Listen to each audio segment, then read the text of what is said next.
মুমিনিনা কিতাবাম মাওকুতা, নির্দিষ্ট নির্ধারিত সময়ে নামাজ মুমিনের উপর ফরজ করা হয়েছে।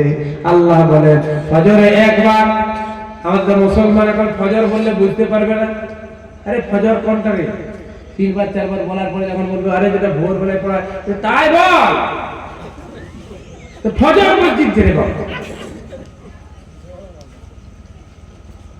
আবার যদি জোহর আসর বলে দেয় বুঝতে পারবে না কি বলতে হবে, দুপুর বেলায়, বিকাল বেলায়, সন্ধ্যা বেলায়, রাতের বেলায়। তো কয় ওয়াক্তের নামাজ পড়বো? 5 ওয়াক্তের। 5 ওয়াক্তে কি? সকাল বেলায়, দুপুর বেলায়, বিকাল বেলায়, সন্ধ্যা বেলায়, রাতের বেলায় 5 ওয়াক্তের নামাজ পড়বো ইনশাআল্লাহ। রাজি আছেন? আল্লাহ তৌফিক দান করুন। এই যে নিয়ামতগুলি আল্লাহ দিয়েছেন, এই নিয়ামতের পরিবর্তে আল্লাহ আমার আপনার কাছ থেকে চাইছেন, বান্দা তুই আমার হয়ে যা, সারা পৃথিবী তোর হয়ে যাবে, সারা পৃথিবী তোর হয়ে যাবে। আজকে ওই যে অমিত শাহ ভয় দেখাচ্ছে বারংবার, এনআরসি করব, 2024 সালে যদি আমাদের সরকার আসে তাহলে ওই বিধানসভা থেকে, এই লোকসভা থেকে আমরা একেবারে যে আইনের বইটা আছে ওই বইটাকে একবারে উৎখাত করে কোথায় তাড়িয়ে দিব, আর আমরা আমাদের নিজেদের মতো আইন আমরা পেশ করব। বলছে কি বলে নাই? বলে এক দেশ এক আইন থাকবে, Aadhaar card, voter card, PAN card এসব কিছুই থাকবে না, একটা মাত্র কার্ড হবে।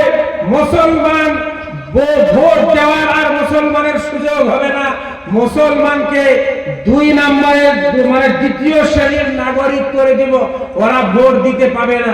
এই সমস্ত বাজে বাজে মন্তব্য করছে, করে নাই বলেন? মুসলমান শুনে আতঙ্কিত, মুসলমান শুনে ভয়ে কম্পিত, ভয় থরথর করে কাঁপছে। তাই তো কি হবে, কি হবে, কি হবে?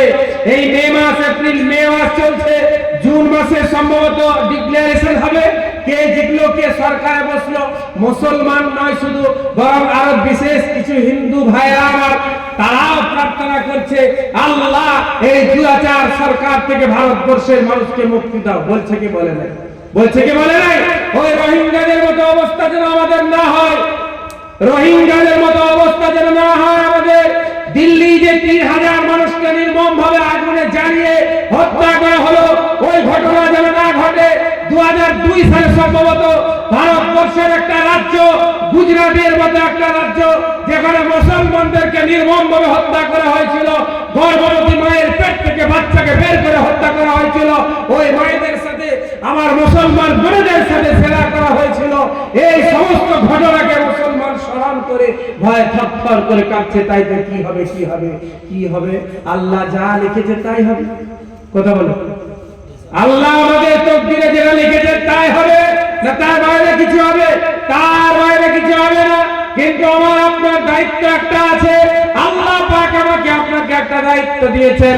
কোরআন শরীফ আপনি খুলুন, 9 নম্বর পারার 2 নম্বর পৃষ্ঠার প্রথম লাইন, ওয়ালাউ আন্না আহলাল কুরা আমানু ওয়াত্তাকাউ লাফাতাহনা আলাইহিম বারাকাতিন মিনাস সামা। ও মুসলমানেরা, আমার বান্দা বান্দীরা, তোমাদেরকে ভয় করতে হবে না। কেন তোমরা ভয় করবে? তোমরা কি ফেরাউনের ইতিহাস পড়ো নাই? ফেরাউনের মুসার ইতিহাস কি তোমরা পড়ো নাই? তোমরা কি নমরুদ আর ইব্রাহিমের ইতিহাস পড়ো নাই? তোমরা কি সাদ্দাদের ইতিহাস পড়ো নাই? তোমরা উতবা সাহেব, আবু জেহেল, আবু লাহাবের ইতিহাস কি তোমরা পড়ো নাই? তারাও তো ছিল মুহাম্মদুর রাসূলুল্লাহকে হত্যা করার জন্য উঠে পড়ে লেগেছিল, মুসাকে হত্যা করার জন্য উঠে পড়ে লেগেছিল, ইব্রাহিমকে হত্যা করার জন্য আগুনে পর্যন্ত ফেলে দেওয়া হয়েছিল। ইউসুফ নবীর ভাইয়েরা তাকে মেরে দেওয়ার জন্য কুয়ার মধ্যে নিক্ষেপ করেছিল। 12 বছর জেলখানার আবদ্ধ জীবন যাপন করার পর আমি আল্লাহ রাব্বুল আলামিন ইউসুফকে মিশরের রাজত্ব দান করেছিলাম। বলুন সুবহানাল্লাহ। মুসা নবীকে আমি মাদিয়ান থেকে আবার মিশরে ফিরিয়ে এনে মিশরের রাজত্ব আমি বনি ইসরাইলকে দান করেছিলাম। নমরুদকে ধ্বংস করে দিয়ে আমি ইব্রাহিম নবীকে বিজয়ী ঘোষণা করেছিলাম। ও আমার বান্দা বান্দিরা, তোমরা কি এই ইতিহাসগুলি পড়ো নাই? কোরআন খুলে দেখুন, কোরআন সাক্ষী দিচ্ছে, আজও কোরআন ঘোষণা করছে, ওয়ালাউ আন্না আহলাল কুরআন আমানু ওয়াত্তাকাউ লাফাতাহনা আলাইহিম বারাকাতিন মিনাস সামা। ও আমার বান্দা বান্দীরা, তোমরা যদি আমাকে ভয় করার মতো ভয় করতে পারো, ওয়ালাউ আন্না আহলাল কুরা, এই গ্রামের মানুষগুলি, এই শহরের মানুষগুলি, এই রাজ্যের মানুষগুলি যদি আমাকে ভয় করার মতো ভয় করত, লাফাতাহনা আলাইহিম বারাকাতিন মিনাস সামা, আমি আল্লাহ রাব্বুল আলামিন তাদের জন্য আসমানের বরকতের সমস্ত দরজা খুলে দিতাম। বরকতের সব দরজা খুলে দিতাম।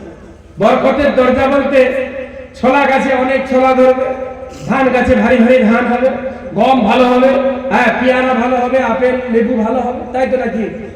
হ্যাঁ, বরকত মানে মোদি ভয় দেখাবে না, বরকত মানে যোগী ভয় দেখাবে না, বরকত মানে অমিত শাহ ভয় দেখাবে না, বরকত মানে এই যে চৌধুরী কিনা চৌধুরী একটা আছে না পাগল, এই পাগল ভয় দেখাবে না বরকত মানে। আজ বরকত আমাদের জীবন থেকে আল্লাহ তুলে নিয়েছেন বলে আজকে বেদিন মুশরিক বেঈমান কাফেররা আমাদেরকে ভয় দেখাচ্ছে।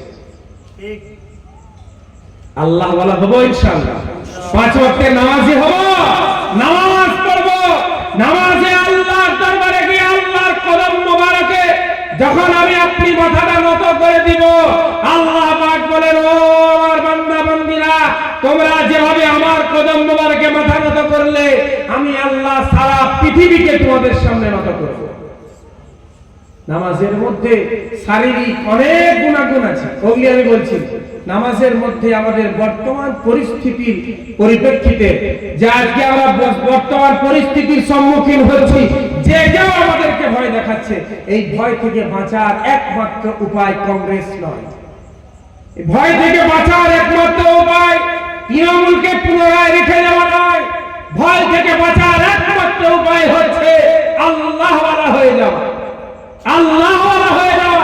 শাইখুল হিন্দ রাহমাতুল্লাহ আলাইহি, তার উপর যখন ওয়ারেন্ট জারি হয়ে গেল, শাইখুল হিন্দকে যেখানেই দেখতে পাওয়া যাবে সেখানেই গুলি করে হত্যা করা হোক।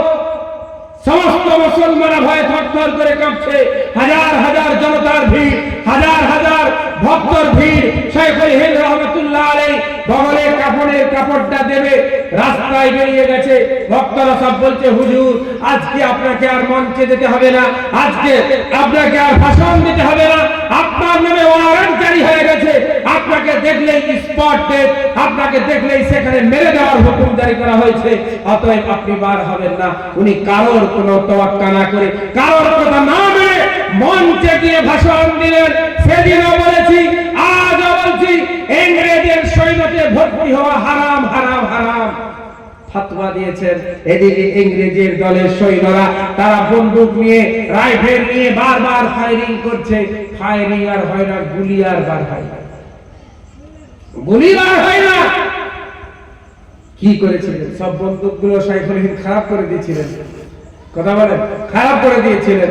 ওই যে একটা ঘটনা বলে না, দাদা হুজুর পীর কেবলা রহমাতুল্লাহ আলাইহি ট্রেনে যাচ্ছেন, ট্রেনে যাচ্ছেন, হুজুর সাহেব বয়ান করে শুনেছি সম্ভবত কোন জলসায়, আমি ট্রেনে যাচ্ছেন, বন্দুক একেবারে কপালে লাগিয়ে দিয়ে চালাচ্ছে, কোন গুলিবার হয় না, গুলিবার হয়নি।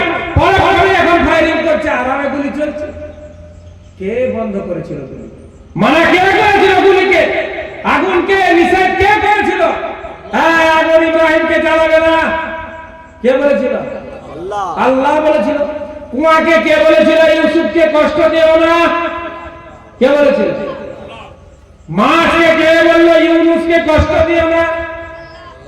মাছের পেটে ইউনুস নবী 3 দিন কিংবা 40 দিন ছিলেন। একদিন নয়, দুদিন নয়, 3 দিন কিংবা 40 দিন। এই 40 দিন মাছের পেটের মধ্যে অবস্থান করলেন। বড় একটা মাছ ইউনুস নবীকে খেয়েছে, আবার ওই মাছটাকে আর একটা মাছ